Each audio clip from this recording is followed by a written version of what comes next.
Saludo a quienes están en este pleno.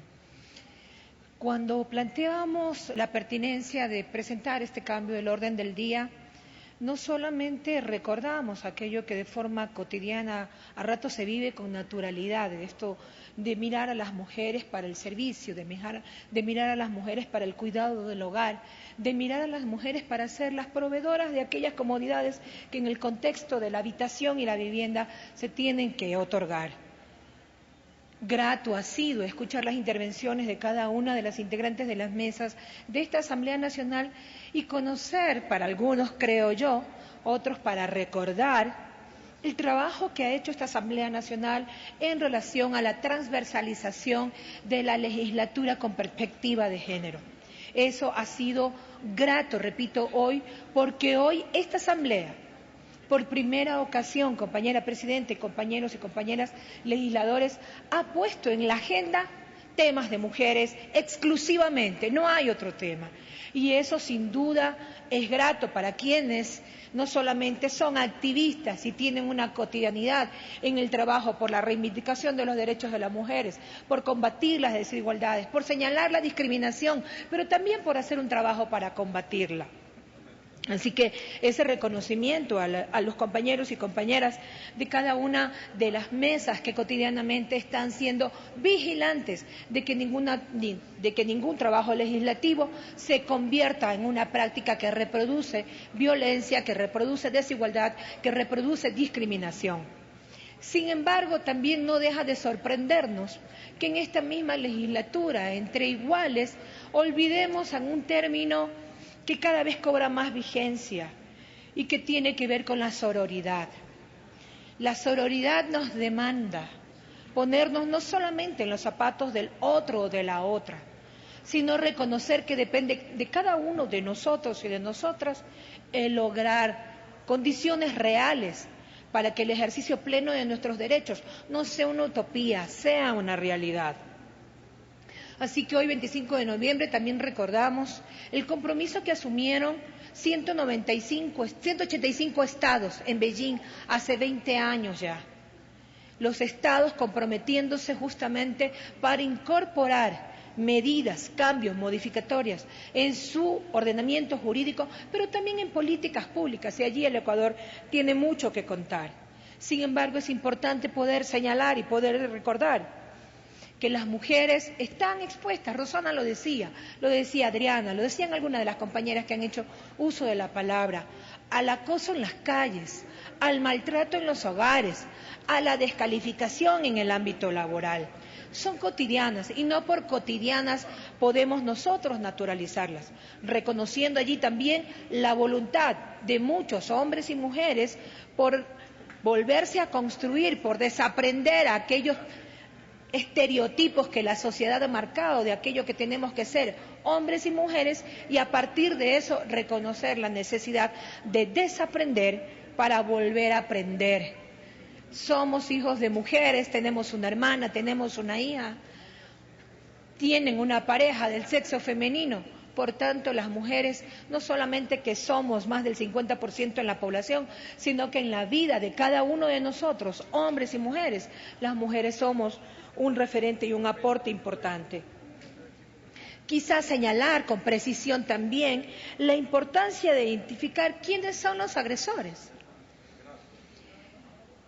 Y ojo que los agresores mayoritariamente, y lo dicen las denuncias, y lo dicen los registros, y lo dicen las investigaciones, son de sexo masculino. Últimamente hemos visto algunos casos en los que mujeres agreden a mujeres, pero la gran mayoría siguen siendo personas del sexo masculino. Sin dejar de tomar en cuenta también que esos asesinatos que cubren las noticias y nos arrojan resultados en la tarea de la función judicial, esos hombres asesinados y que sus vidas terminan expirando producto de un secuestro, de un asesinato, esos mismos hombres perpetradores de esas infracciones en ocasiones también son los perpetradores de los actos de violencia en el entorno familiar en contra de esas mismas mujeres. De tal manera que son hombres que dicen amar a sus parejas las que la violentan, hombres que amenazan a las mujeres y no se comportan de determinada forma Y además, y lo más grave, que son hombres que dicen que las quieren, hombres que dicen que las aman. Y así vemos sobrevivientes del femicidio que hoy sin manos y con ayuda de sus familiares más cercanos enfrentan la vida para salir adelante, mujeres con machetazos en su lengua y con dificultades para lograr expresarse, son parte de esas noticias que día a día nos van presentando los medios de comunicación también que además de contar las noticias, a ratos también reproducen prácticas discriminatorias que justamente la ley de comunicación sanciona y que llama a que no se sigan reproduciendo. ¿Cómo poder acabar con estas prácticas? Decíamos hace un rato con Rosana, llevamos algunos años en la legislatura y lo hecho no ha sido suficiente. Y lo que hicieron nuestras ancestras tampoco ha sido suficiente. Y probablemente cuando culminemos este periodo legislativo tampoco será suficiente. Pero sí es importante hablar de aquello que no tenemos que permitir se naturalice. Hablar de que la violencia es una práctica cotidiana que atenta contra nuestro desarrollo, que atenta contra nuestra vida, que está señalada como uno de los delitos de lesa humanidad más graves que comete la humanidad. Que los Estados tienen responsabilidades frente a esta práctica. Y ojo, que cuando decimos Estado hablamos de las institucionalidades públicas, pero también hablamos de todos los niveles de gobierno y hablamos de la sociedad en su conjunto. Porque quienes estamos desempeñando un cargo público venimos de esa sociedad que nos dice cómo cumplir con el rol de lo femenino y cómo cumplir con el rol de lo masculino. Y esos estereotipos nos vulneran y esos estereotipos nos ponen en condiciones de desventaja. De tal manera que es importante hablar de la responsabilidad de la sociedad en su conjunto y cómo la sociedad tiene el deber justamente de combatir esa violencia, de acoger a aquellas personas víctimas para no recriminarlas, para no señalarlas, sino para alentarlas a romper el silencio y a buscar ayuda. Y allí yo quiero resaltar de manera particular cómo hay una política pública que ha logrado un resultado que antes en la historia democrática del país nunca se ha dado. Y hablo del Plan de Erradicación de la Violencia, cuyo decreto fue suscrito por el presidente de la República en el año 2007. Pasos firmes, pasos agigantados, aún no suficientes, repito, porque es la sociedad en su conjunto la que tiene que trabajar para combatir la violencia. Hoy no es casualidad la mofa de algunos legisladores, la burla de algunos legisladores, menos la mofa de aquellas que siendo mujeres también reproducen las prácticas machistas. Y lo entiendo, porque todas y todos somos víctimas, repito, de estos roles que la sociedad reproduce. Claro que algunas estamos inteligenciándonos y diciéndonos no quiero seguir reproduciendo esas prácticas, pero en cambio otras felices y sonrientes las siguen reproduciendo. Problema de ellas. Nosotros estamos aquí para reivindicar la lucha de Nela Martínez, de Matilde Hidalgo, de Tránsito Amaguaña, de Dolores Cacuango, de los compromisos asumidos por esta Asamblea que durante 2 años ha difundido y ha asumido la realización de 2 foros de carácter internacional en la que hemos logrado la participación importante de legisladoras de la región.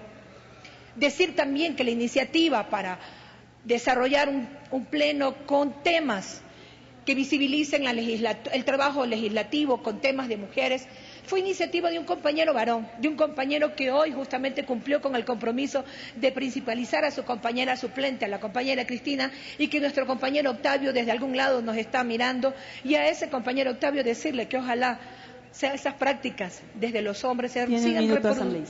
Sí, señora presidenta, se sigan reproduciendo con mayor frecuencia, porque hay que entender que de la violencia, si bien las mujeres somos víctimas, también los hombres pierden.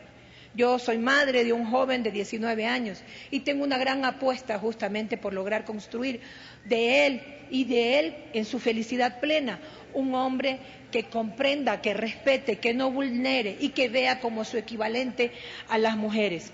Concluyo solamente diciendo, compañera presidenta, que la sororidad es propia de mujeres, pero que los hombres están alentados también a ser sororarios, están invitados a hacerlo.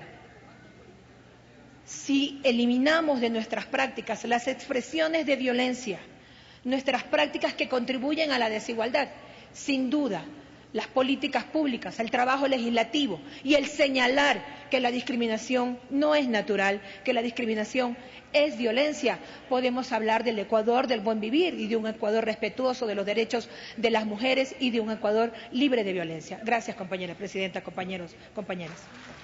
Gracias.